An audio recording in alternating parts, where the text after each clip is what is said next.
गच्छिन कमर राजधानी, खुलल केस गच्छिन कमर राजधानी, उघारे सुघर बाह ललचावे रानी। तये देवता इमन कैसे मानी, तये देवता इमन कैसे मानी। खिलल बाटे सुर में ही जो बन जवानी, फटल चाहता पैंट पर के सियानी। तये देवता इमन कैसे मानी, तये देवता इमन कैसे मानी।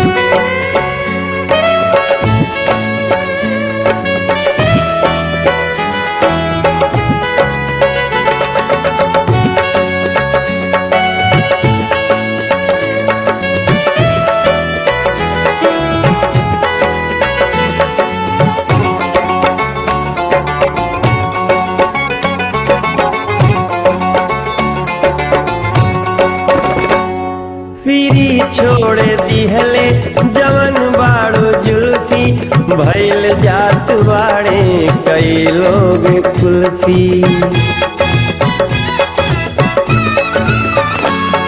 हवा के झकोरा से जब झलके कुर्ती, त देखा है लइकन ले बुढ़वन के फुर्ती।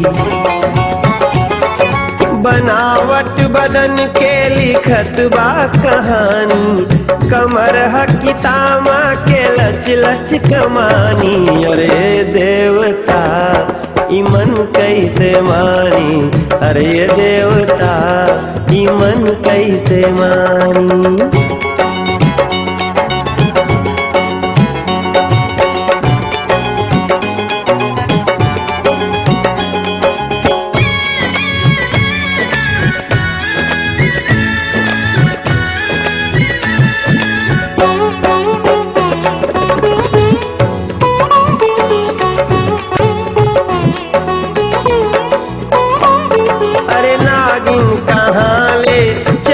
चाल ऐसन जवानी तो हर बाटे बस तोहरे जैसन।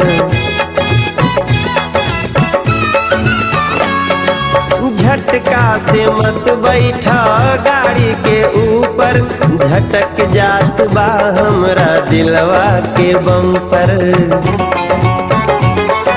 गलतियों से हम ना कहब तो के रानी, बस एक बेरी छू के मरल चाहतानी। अरे देवता इमन कैसे मानी, अरे देवता इमन कैसे मानी।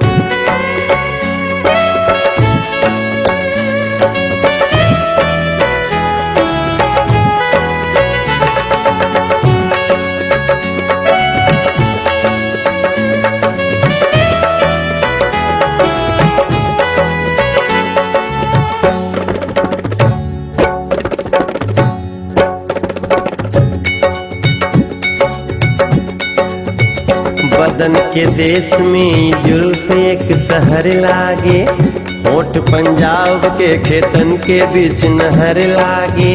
दिल के रक्षा खातिर तैनात बा पर्वत घाटी, नैन के भाषा में लिखत बा प्रेम के पाती।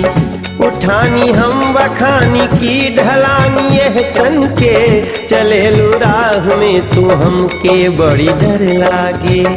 चढ़त बालू सीढ़ी बदल कत दीवानी, मुख्यालय हिलत बाहिले राजधानी। अरे देवता इमन कैसे मानी, अरे ए देवता इमन कैसे मानी। खुलल केस गच्छिन कमर राजधानी, उघारे सुघर बाह ललचावे रानी। तये देवता इमन कैसे मानी, तये देवता इमन कैसे मानी। खिलल बाटे सुर में ई जो बन जवानी, फटल चाहता पैंट पर के सियानी। तये देवता इमन कैसे मानी, तये देवता इमन कैसे मानी।